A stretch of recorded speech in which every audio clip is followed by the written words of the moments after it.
Alors, bonjour tout le monde. Je vous avoue que quand j'ai eu la nouvelle du reconfinement, j'ai trouvé ça lourd.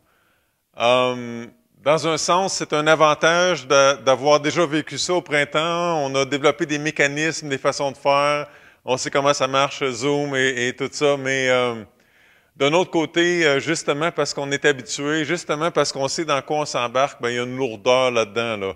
Donc, de recommencer à prêcher à une caméra, ça me déplaît. Comme je suis un berger, je trouve ça lourd de voir les brebis trouver ça lourd. Et puis, il y a une lourdeur, là. Il y a un malaise dans ce qu'on est en train de vivre ces temps-ci. Puis ça m'affecte. Ça m'affecte aussi les émotions qui vont dans tous les sens, dans la réaction des gens, dans mes émotions, moi aussi. Donc, c'est important de dire, ben c'est pas facile ce qu'on est en train de vivre, et puis de le reconnaître. Et puis, en même temps, faut qu'on se rappelle, frères et sœurs, on a besoin de garder nos yeux sur le Seigneur, de plonger nos regards dans les Écritures, de se tendre la main les uns aux autres virtuellement, puis au besoin physiquement, pour passer à travers ce qu'on est en train de vivre ensemble.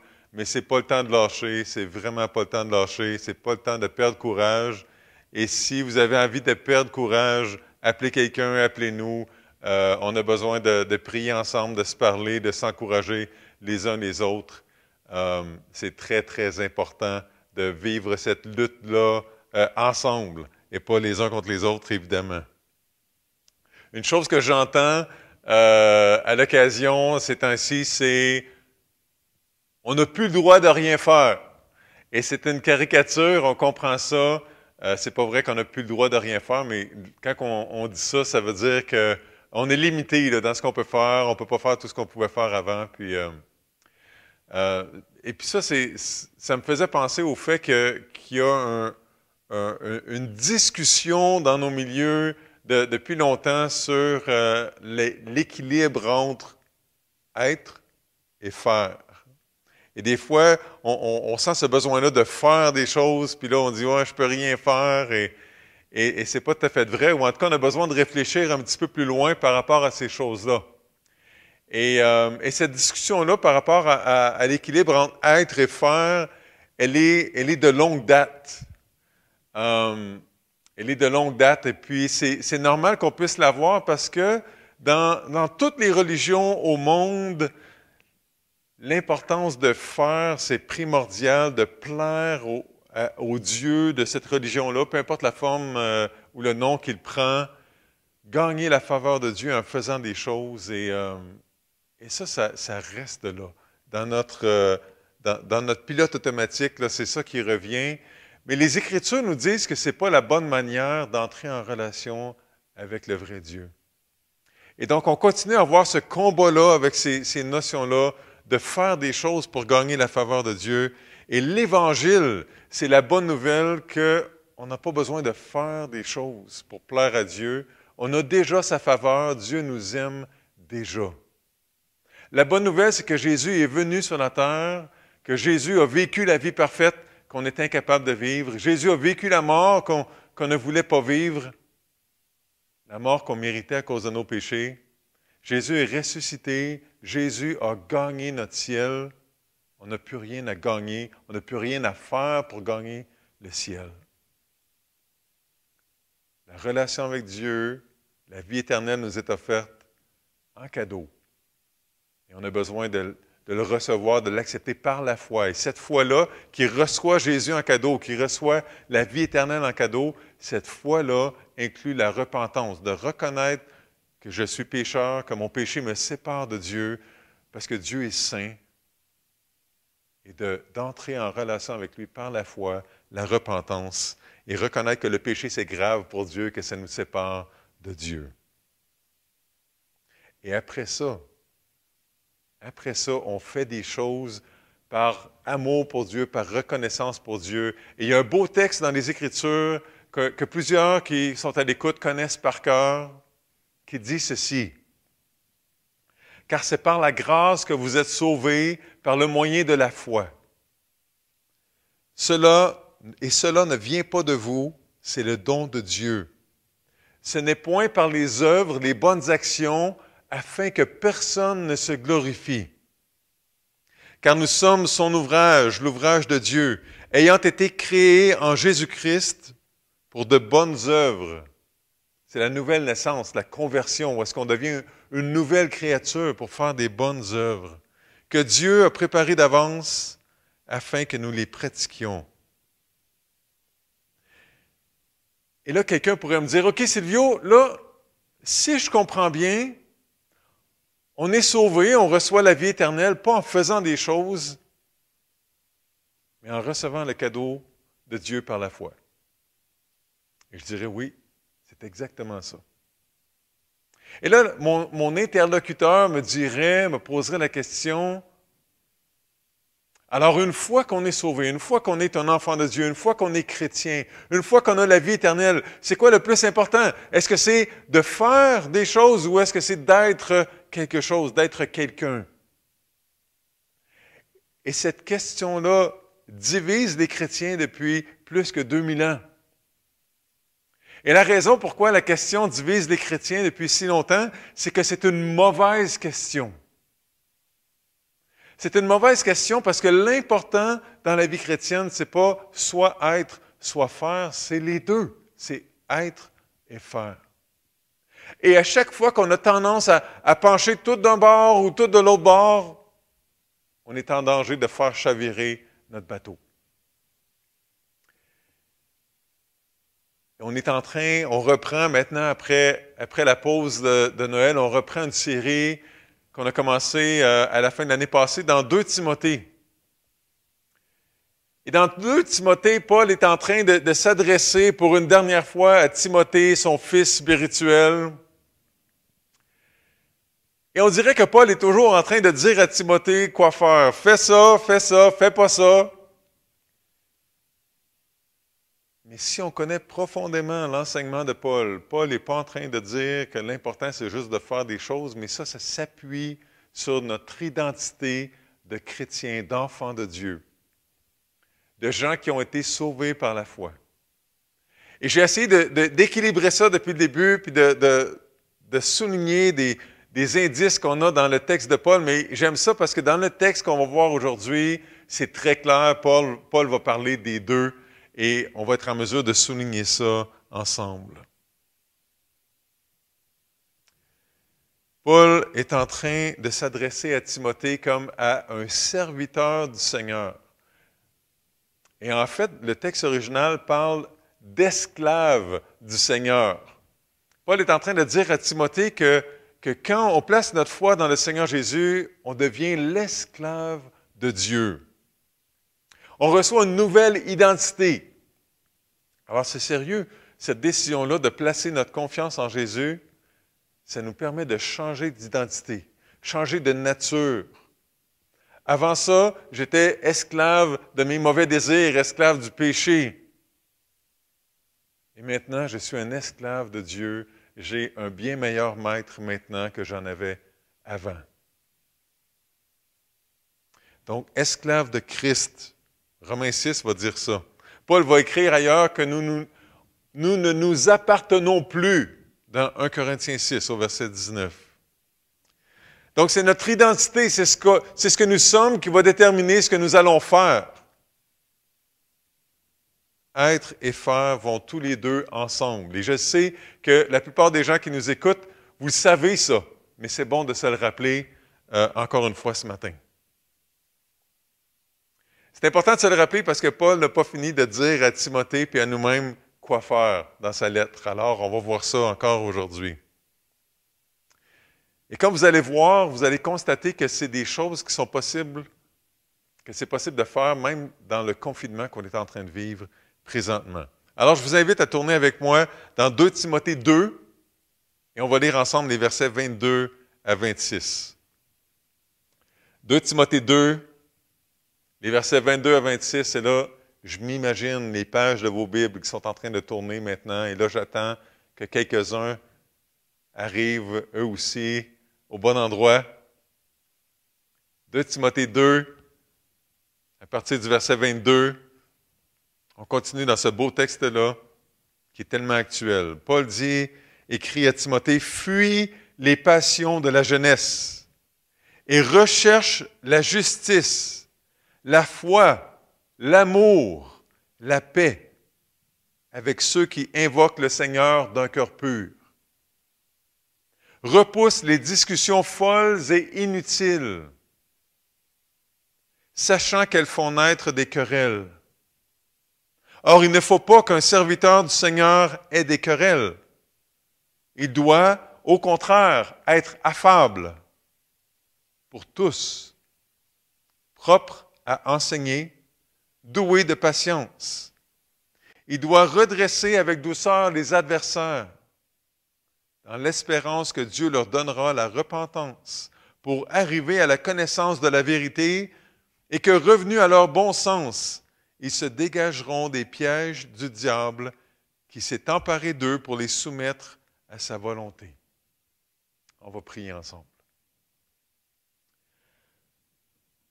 Papa du ciel, c'est tellement vrai que le diable cherche à nous prendre au piège, à nous soumettre à sa volonté. Mais pour plusieurs de ceux qui nous écoutent ce matin, c'est toi notre maître, c'est plus le diable, c'est plus nos mauvais désirs et on n'a plus besoin de leur obéir. Je veux te bénir pour ça. Tu es notre bon maître. Et ce matin, je voudrais te demander de parler à nos cœurs, de nous aider à répondre à tes désirs parce que tu es notre bon maître. Et je te prierai aussi de parler au cœur de ceux qui nous écoutent et qui ne te connaissent pas, qui n'ont pas été libérés de l'esclavage du péché. Alors accompagne-nous dans ce temps qu'on prend ensemble dans les Écritures. Je te prie, dans le puissant nom de ton Fils Jésus-Christ. Amen. Alors, si notre identité d'enfant de Dieu, c'est d'être des esclaves de Dieu, qu'est-ce que ça change? Qu'est-ce que ça fait? Comment est-ce qu'on va se comporter en esclave de Dieu, en esclave de notre bon maître, dans le combat dans lequel on est? On a déjà parlé du combat depuis le début de la lettre, on va continuer. N'est-ce pas normal de nous comporter à la manière dont notre maître veut qu'on se comporte, et non pas selon nos propres désirs? De chercher à honorer notre maître, de chercher à avancer, à faire à l'avancement de son armée avec lui, et de suivre ses conseils pour survivre nous-mêmes au combat. Donc, regardons ensemble la manière dont on doit se comporter comme esclave de Dieu dans le combat. Donc, premièrement, pour survivre au combat, l'esclave de Dieu doit fuir certains désirs. Je le répète souvent et je pense que c'est très biblique. C'est impossible de perdre les combats qu'on évite. C'est impossible de perdre les combats qu'on évite. Et Paul ici, dans ses dernières recommandations à Timothée, lui dit, « Timothée, il y a des combats qu'il faut avoir le courage de mener. Mais il y a des combats qu'il faut éviter. Des combats qu'on doit fuir. »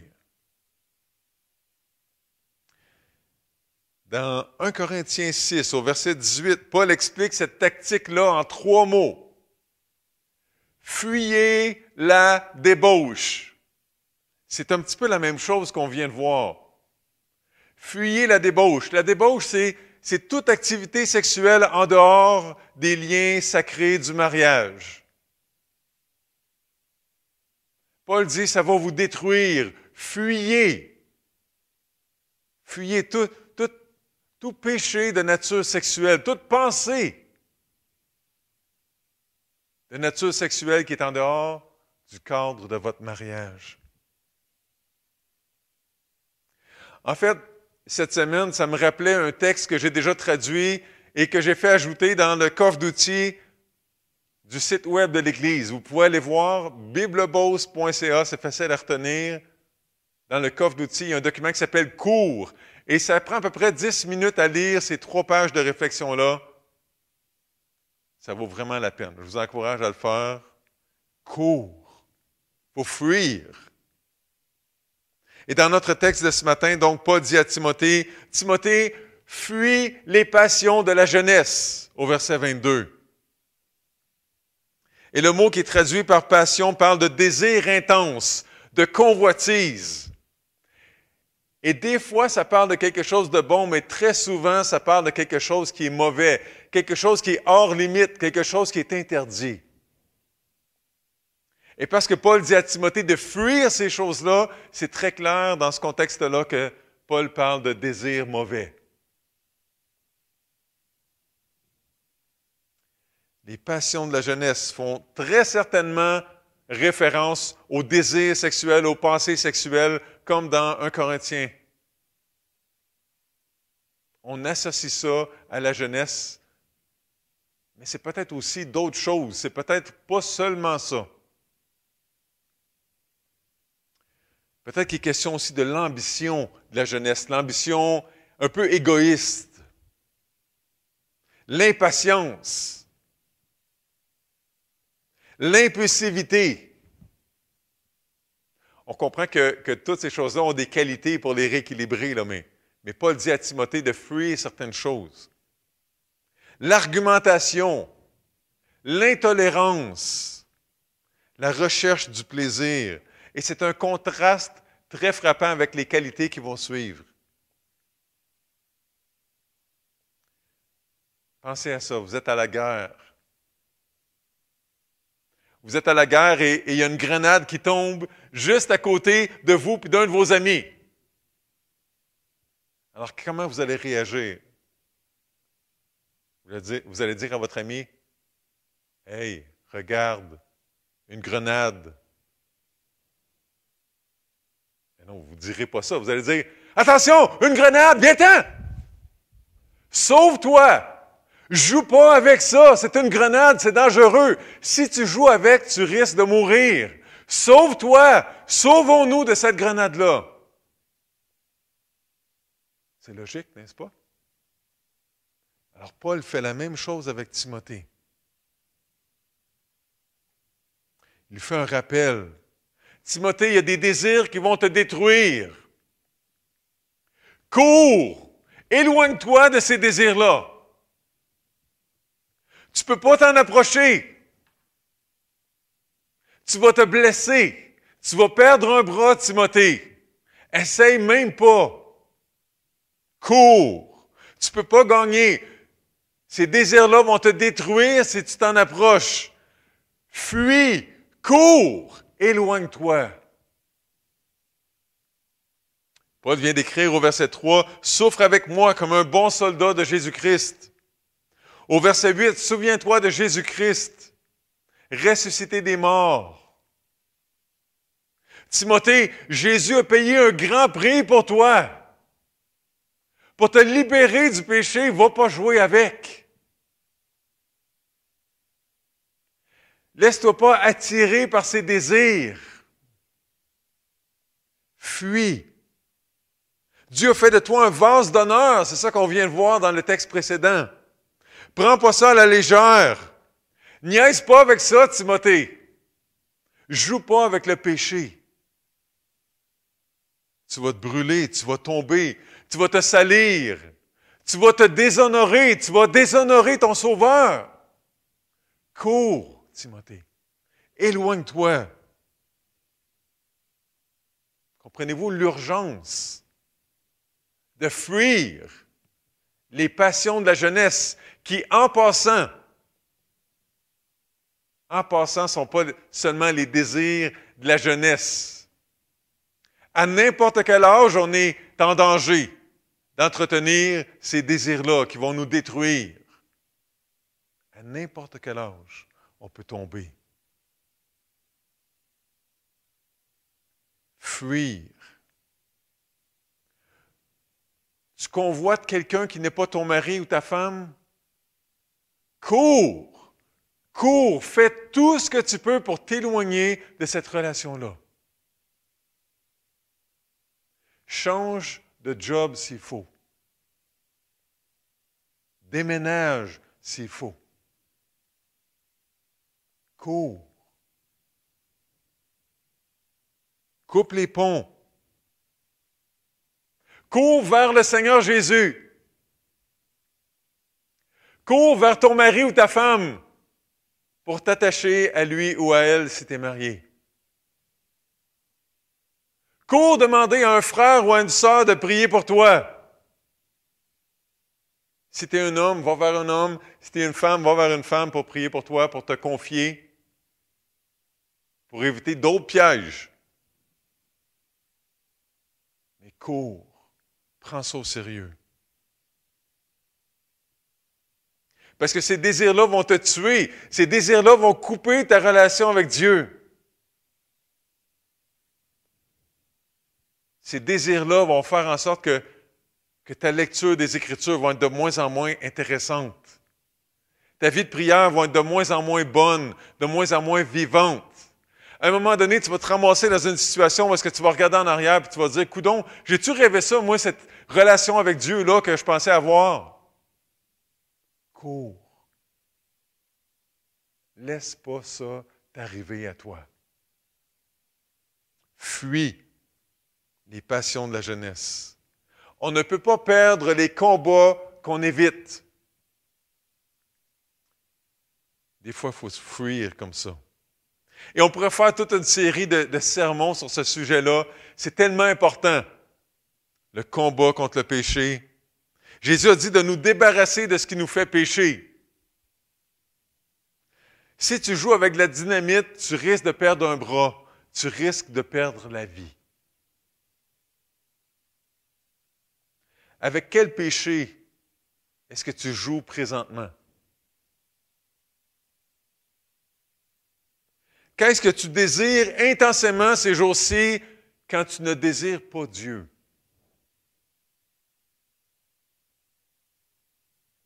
Est-ce qu'il y a des choses que tu désires intensément alors que Dieu te dit de les éviter, de courir loin de ces choses-là?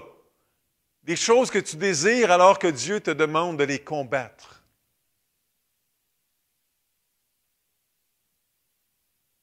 Comment est-ce que tu gères tes écrans ces temps-ci? Ton écran de téléphone, d'ordinateur, de télé? Comment tu gères tes claviers?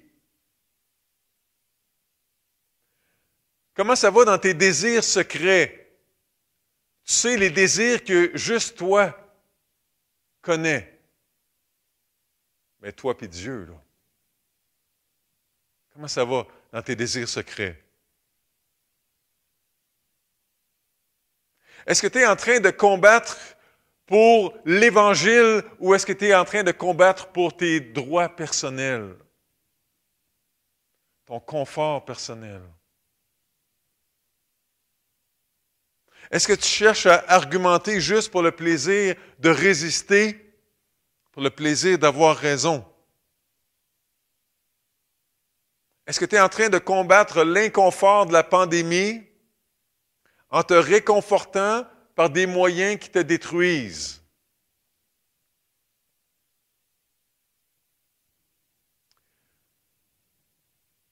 Tout le monde est un peu sénère ces temps-ci, n'est-ce pas? Tout le monde est un petit peu irrité. Est-ce que tu es en train de combattre cette irritation-là ou en train de t'abandonner? De t'abandonner à ton irritation? Est-ce que tu es en train de te laisser aller à faire ou à dire des choses que tu ne ferais pas ou que tu ne dirais pas si le Seigneur Jésus était à côté de toi en chair et en os? Frères et sœurs, courons, fuyons loin de ces passions-là qui vont nous détruire. Éloignons-nous. Pour survivre au combat, l'esclave de Dieu doit fuir certains de ses désirs. Et deuxièmement, l'esclave de Dieu doit courir après ce qui est bien avec les autres. C'est la suite, c'est l'autre côté de la médaille, au verset 22 toujours. Fuis les passions de la jeunesse et recherche la justice, la foi, l'amour, la paix avec ceux qui invoquent le Seigneur d'un cœur pur. J'ai trouvé ça très intéressant de découvrir que le mot qui est traduit par recherche, c'est littéralement poursuit, cours après.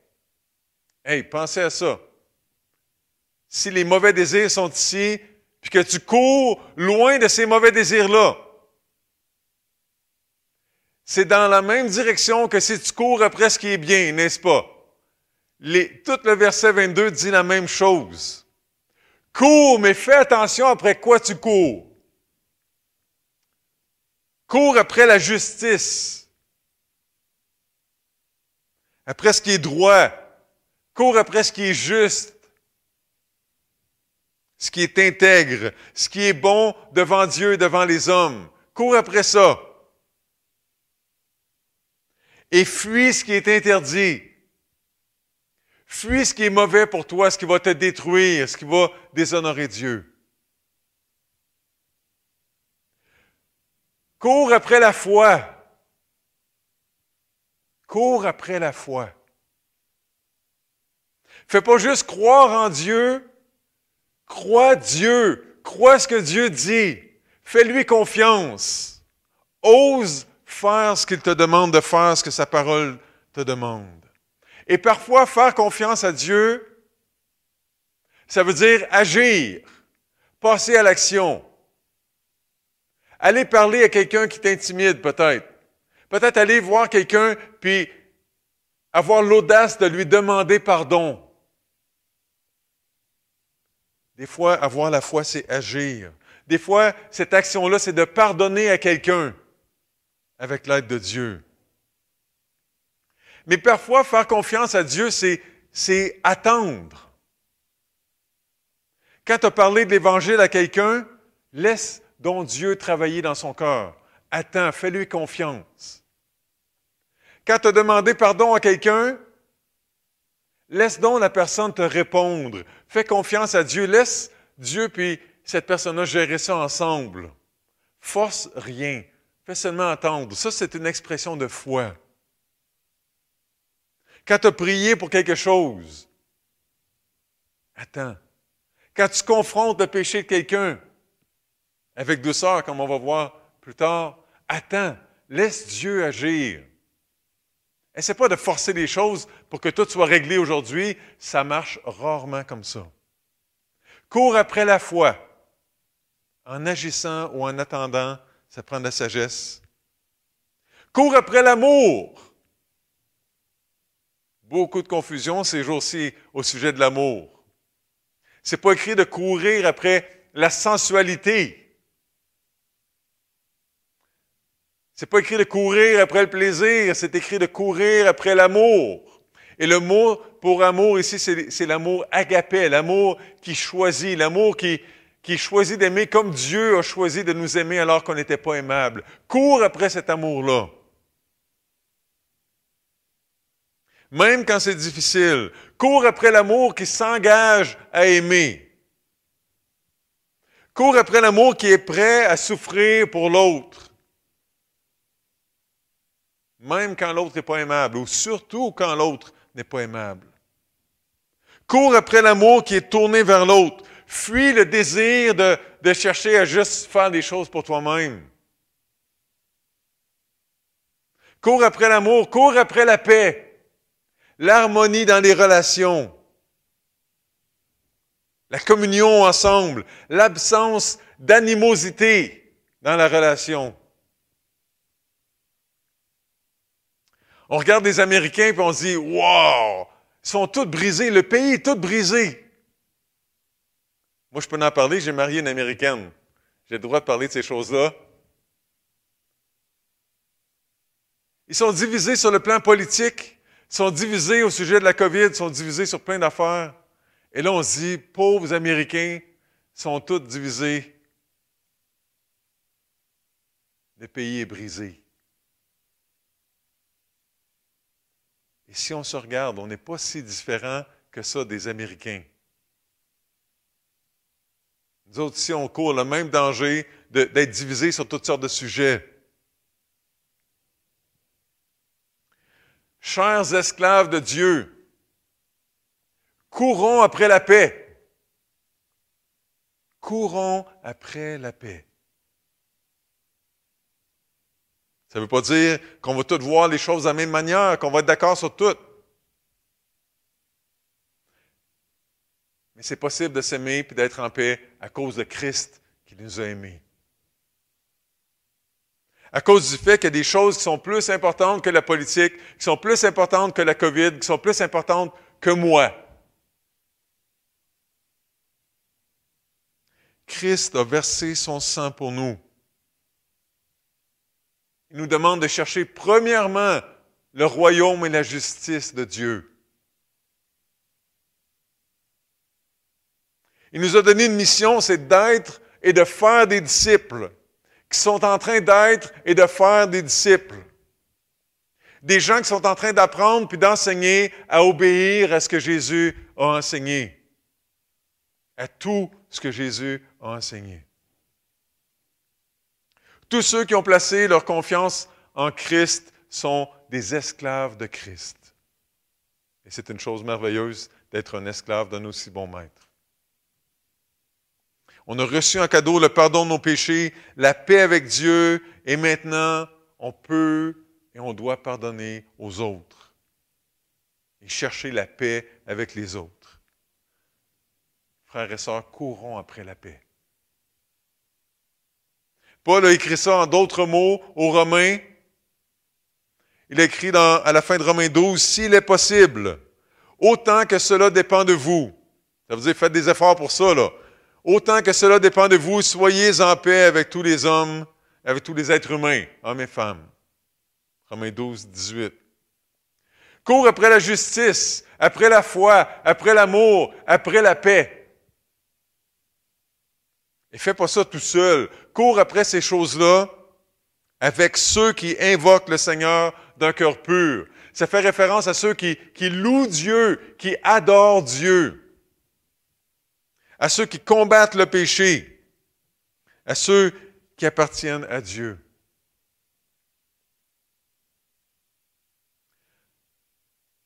Avec qui est-ce que tu cours?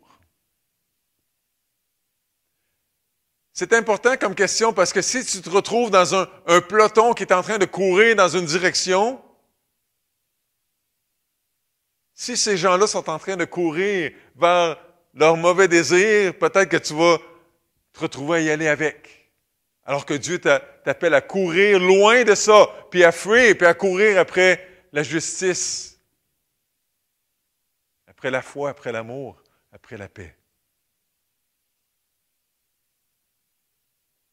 Cours vers le bien avec ceux qui courent vers le bien. Réfléchis à qui t'influence le plus dans ta course. Est-ce qu'on a besoin d'être ensemble à moins de 2 mètres pour faire ça, pour courir ensemble après la justice, la foi, l'amour, la paix? Bien, ce serait extraordinaire, là, sérieusement. Là.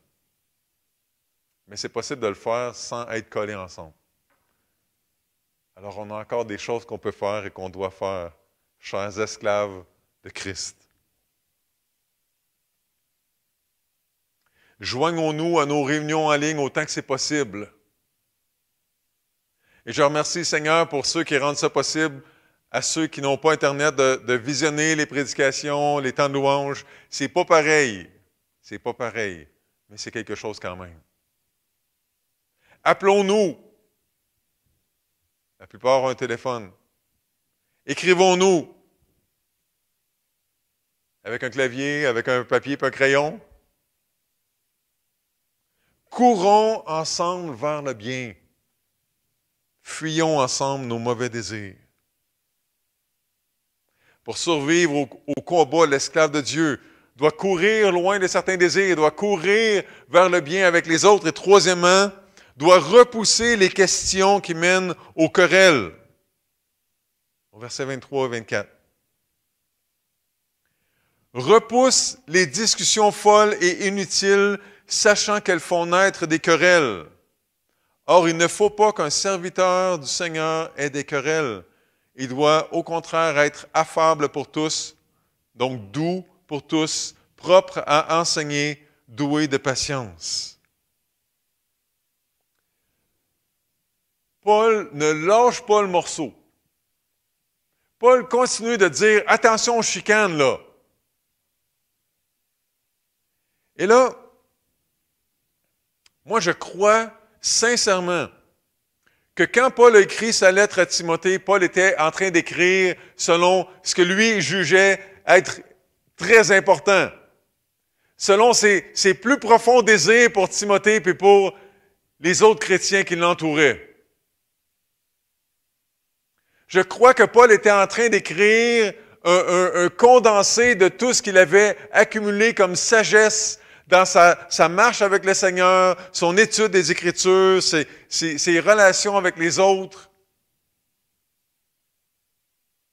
Comme le père de famille qui est sur le point de mourir et qui désire laisser un héritage, un testament à sa famille, qui désire voir sa famille rester unie après sa mort.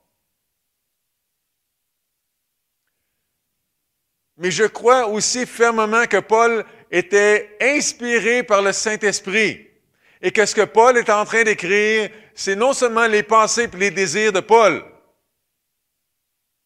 mais c'est les pensées, les désirs, les paroles de Dieu. Et ça change notre façon de lire qu'est-ce qu'on a devant nos yeux. C'est la parole de Dieu. Ce qu'on est en train de lire, c'est les désirs de Dieu. Donc, on ne peut pas dire, Paul, il radote, là, puis on passe à d'autres choses, là. Il dit toujours la même affaire. Non, non, non. Si c'est répété, c'est parce que c'est intentionnel. C'est parce que c'est ça que Dieu veut. C'est parce qu'on a besoin de ça. De réfléchir à ça encore aujourd'hui. Donc, on doit prendre ça au sérieux si c'est répété comme ça. Repousse. Ça peut être traduit aussi par rejette, refuse, évite. Et les discussions dont il est question ici, c'est traduit aussi, ça peut être traduit par des questions ou des remises en question. Et regardez comment la version Darby traduit ça. Darby traduit, mais évite les questions folles et insensées. Avec une petite note à côté de insensé, littéralement indiscipliné. Évite les questions folles et insensées, sachant qu'elles engendrent des contestations. Et il ne faut pas que l'esclave du Seigneur conteste, mais qu'il soit doux envers tous, propre à enseigner, ayant du support. On va voir ce que ça veut dire. C'est intéressant. Éviter les questions folles. Frères et sœurs, c'est la parole de Dieu qui dit ça. C'est la pensée profonde de Dieu. Et donc, je répète ça en appuyant, puis en déballant un petit peu chaque mot. En anglais, il y a une version de Bible, c'est la Bible amplifiée. Donc, à chaque mot, il y a 2-3 mots pour dire la même chose. Ça ressemble à ça. Repousse, rejette, refuse, évite. Quelqu'un a même traduit dédaigne. Les discussions folles et inutiles. Les discussions, les questions, les remises en question, les spéculations, les arguments, les controverses.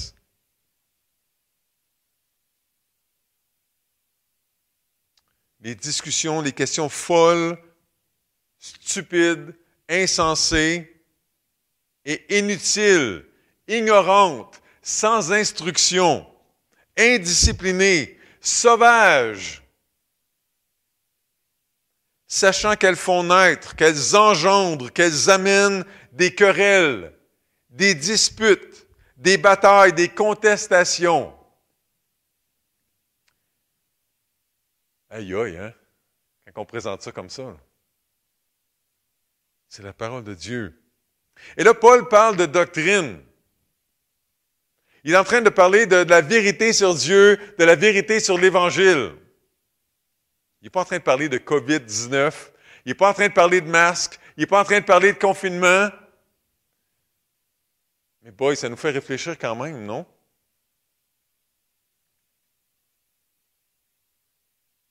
À quoi est-ce que je consacre mon temps et mon énergie?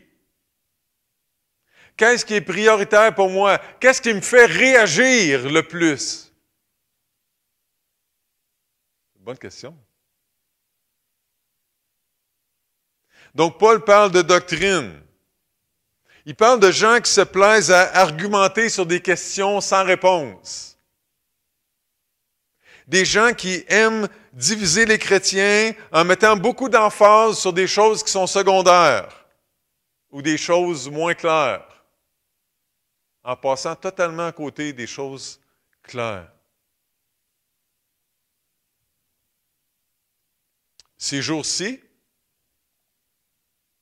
peu importe comment ils se positionnent dans leur compréhension de la pandémie,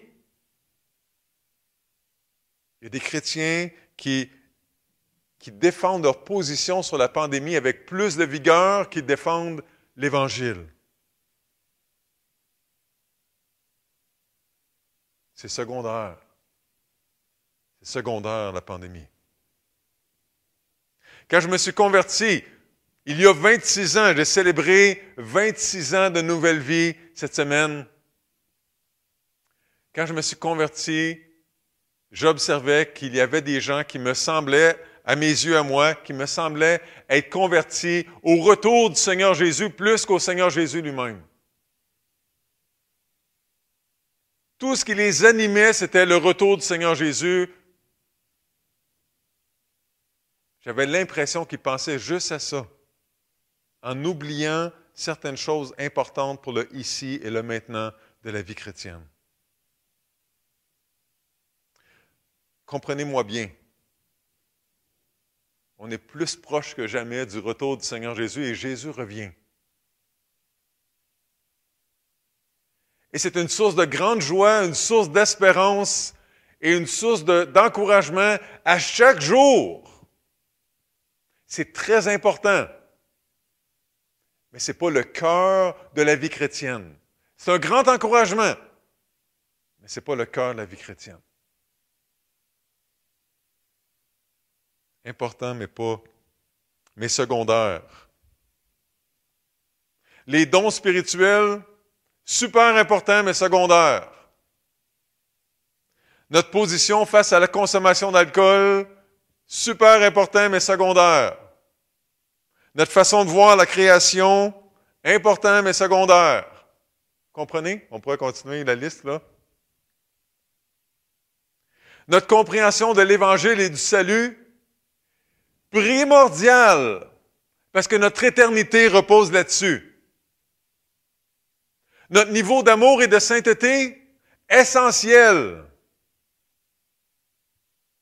Essentiel. Notre caractère, primordial. C'est ça qui est de plus important pour Dieu. Plus que nos actions, plus que nos positions sur différents sujets. Notre relation avec Dieu, notre vie de prière, notre niveau d'adoration, notre étude des Écritures, notre participation à la mission d'être et de faire des disciples, c'est primordial. Et Paul répète au verset 24 qu'il ne faut pas qu'un esclave de Dieu ait des querelles, des disputes, des batailles, des contestations. On peut presque comprendre le conseil de Paul comme ceci. Si tu es un esclave de Dieu, cherche pas à te battre. Cherche pas à te battre tout le temps. Choisis tes batailles. Ou peut-être choisis les batailles de Dieu. Pour survivre au combat, l'esclave de Dieu doit repousser les questions qui mènent aux querelles. Et quatrièmement, il doit redresser avec douceur. On relit encore à partir du verset 24. « Or, il ne faut pas qu'un serviteur du Seigneur ait des querelles.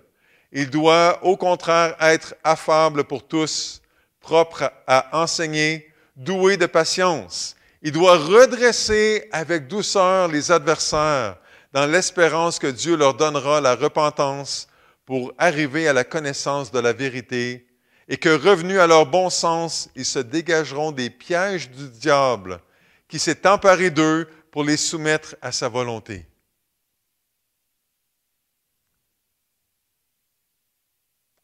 Paul dit, fais ça, fais pas ça, fais ça, fais pas ça. Mais là, ici, il y a une petite pause. Où est-ce qu'il dit, sois ça. Il arrive avec l'équilibre entre le être et le faire.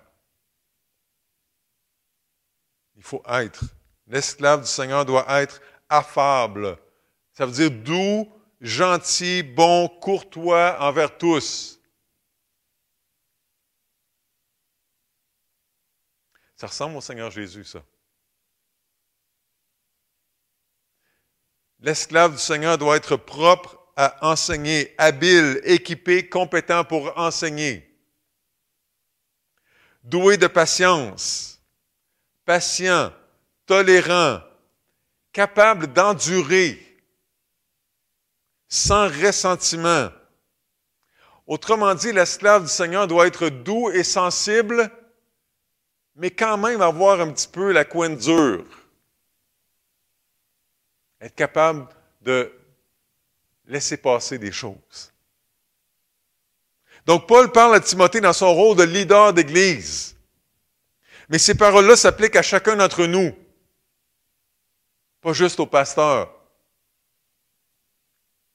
On a tous la responsabilité de devenir plus doux, de devenir meilleur dans notre communication de la vérité de l'Évangile, de devenir plus patient, d'être capable d'endurer des souffrances pour Christ. Un chrétien mature ne peut pas être blessé par tout ce qu'il voit et tout ce qu'il entend. Ça ne finira plus. Il y a des gens qui sont très sensibles et qui s'imaginent des blessures. Et je dis ça sans mépris, sans blague. Je dis ça très respectueusement. Souvent, des gens qui ont été très blessés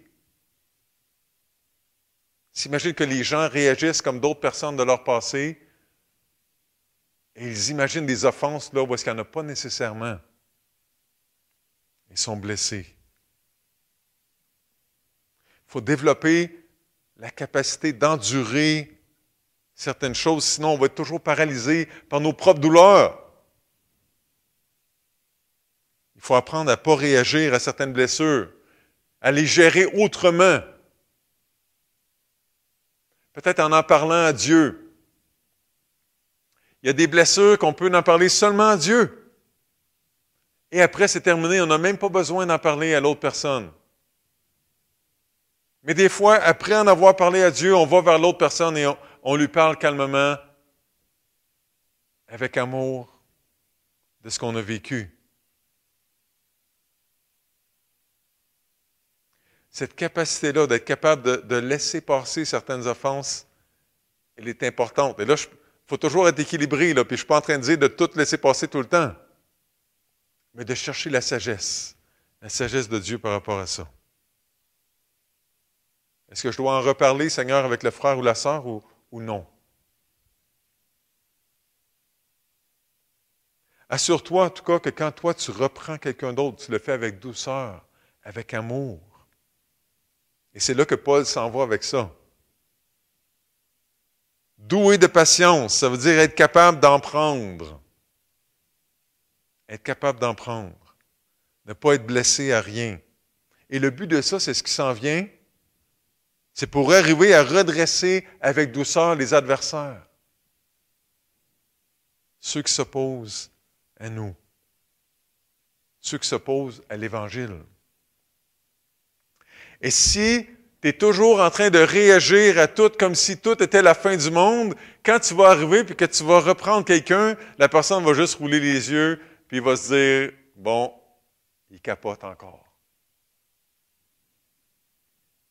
Mais si on est posé, qu'on est capable d'en prendre, qu'on est capable de gérer des désagréments avec le Seigneur et qu'à un moment donné, on choisit de reprendre quelqu'un, d'aller vers quelqu'un, on va avoir la crédibilité. Et Paul donc parle ici d'un esclave ou d'une esclave de Dieu qui marche dans les voies de Dieu et qui reprend quelqu'un d'autre qui est dans l'erreur. Quelqu'un d'autre qui est tombé dans les pièges du diable. Mais la parole de Dieu, à plein d'endroits différents, nous encourage à examiner notre propre cœur. Peut-être que si l'autre arrive avec une critique, peut-être que c'est moi qui est tombé dans les pièges du diable. Ou peut-être qu'il y a un fond de vérité là-dedans, donc je dois réfléchir avant de contre-attaquer, avant de me protéger. Constamment évaluer notre cœur, notre position face à la personne qui pense différemment, parce qu'elle a peut-être raison. Peut-être que ce n'est pas dans les pièges du diable qu'elle est tombée finalement. Donc, on a besoin d'écouter, d'être en paix, de faire des efforts pour être en paix, pour aimer, pour comprendre. Mais dans le cas où on approche quelqu'un qui s'oppose à nous, qui s'oppose à l'enseignement biblique, il faut les redresser, les instruire, les corriger, les entraîner avec douceur. Et tout ce paragraphe-là se tient parce que c'est là qu'on doit avoir la foi, faire confiance à Dieu, rechercher la foi, courir après la justice, après ce qui est droit, ce qui est vrai, ce qui est bon, après l'amour, après la paix.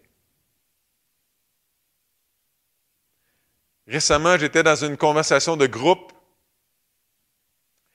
et un frère qui a partagé quelque chose sur un autre frère qui n'était pas dans le groupe. Il lui prêtait des mauvaises intentions. Alors après la rencontre, j'ai jasé avec ce frère-là, pour réaliser que peut-être que le premier frère ici qui avait parlé contre l'autre frère, peut-être qu'il n'était pas tout à fait dans le mille. Et en parlant avec lui, on a conclu ensemble, j'ai compris, il m'a expliqué sa perception, puis je comprends très bien pourquoi il percevait ça. Mais il reste qu'il a nommé ce frère-là dans un groupe, en lui prêtant des mauvaises intentions. Et dans la conversation avec ce frère-là, le frère a dit, « Est-ce que tu penses que ce serait bon que je reparle au groupe? » J'ai dit oui, ce serait bon. Et le frère a recontacté chaque personne qui était dans le groupe à ce moment-là pour dire, je vous demande pardon pour ce que j'ai dit, parce que ce n'était pas tout à fait ça. Je n'ai pas exprimé les faits, mais ce que je ressentais. Et il a même fait l'effort de contacter ce frère-là pour lui demander pardon à lui aussi. Wow! Ça, c'est beau! Ça, c'est beau!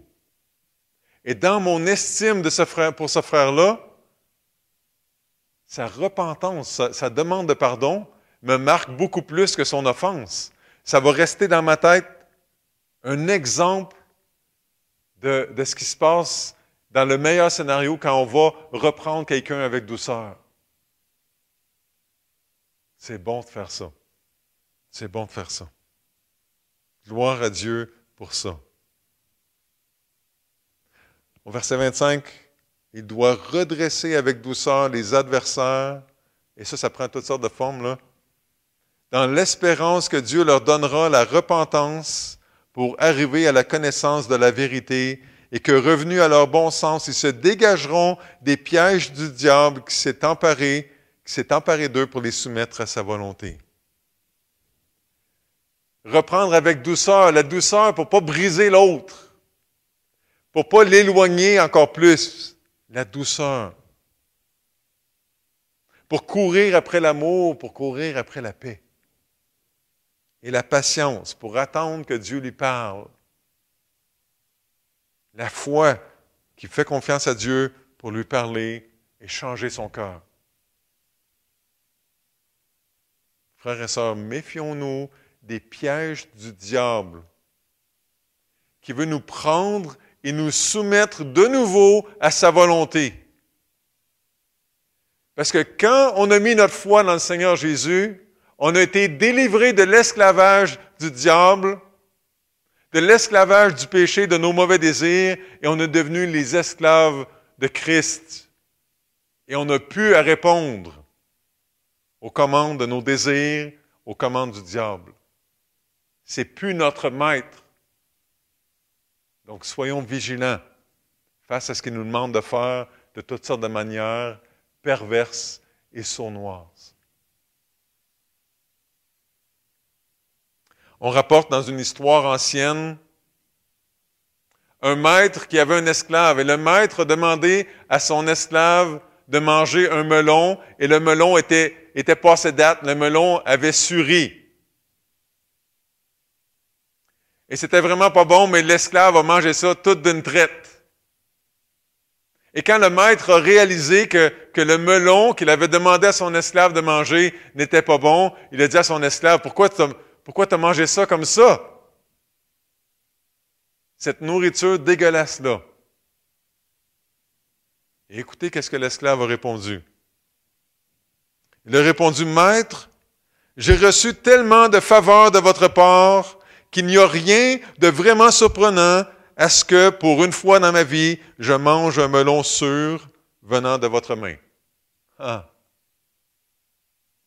Le maître a été tellement impressionné et saisi par la réponse de son esclave qu'il lui a rendu la liberté tout de suite, sur le champ. Dieu nous a donné tellement. Il nous a tellement donné. Et ce qu'il nous demande ce matin, peut-être que ça peut avoir l'air pour certains d'un melon passé date, d'un melon suri. Mais on sait que notre maître est bon et qu'il sait qu'est-ce qu'il nous demande de faire, contrairement au maître de l'histoire, qui ne savait pas ce qu'il demandait à son esclave. Notre maître le sait. Et ce qu'il nous demande, c'est parce que c'est bon pour nous. C'est bon pour son honneur et pour sa gloire. C'est ce qu'il y a de meilleur. Il nous a libérés de l'esclavage du péché. Il nous a donné le pardon, la vie éternelle, la paix. Alors tout ce qu'il nous demande, c'est bon. Chers esclaves du Seigneur, fuyons nos mauvais désirs. Courons ensemble après ce qui est bien. Ensemble. Repoussons les questions qui mènent aux querelles, aux chicanes. Et redressons-nous les uns les autres avec douceur, avec amour, avec patience, avec foi, avec sagesse. Prions ensemble.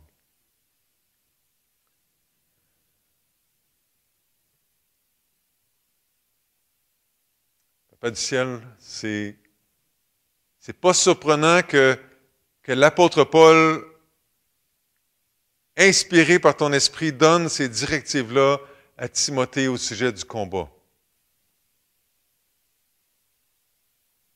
Parce qu'il mentionne notre ennemi principal, le diable, ton ennemi et l'ennemi de nos âmes, qui est plus fort que nous, qui est plus rusé que nous, mais qui n'est pas plus fort que toi, qui n'est pas plus rusé, plus intelligent que toi.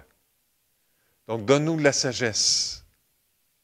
Donne-nous de mettre en pratique ces commandes-là que Paul a données à Timothée. Aide-nous à les prendre pour nous-mêmes cette semaine.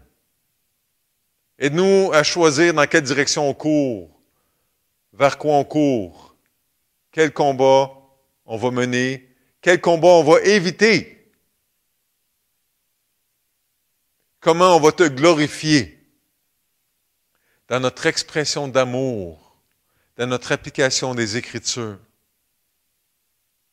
Seigneur, ne permets pas qu'on tombe dans les pièges du diable. Ne permets pas qu'on soit assez distrait, assez endormi pour lui obéir alors que c'est toi, notre maître.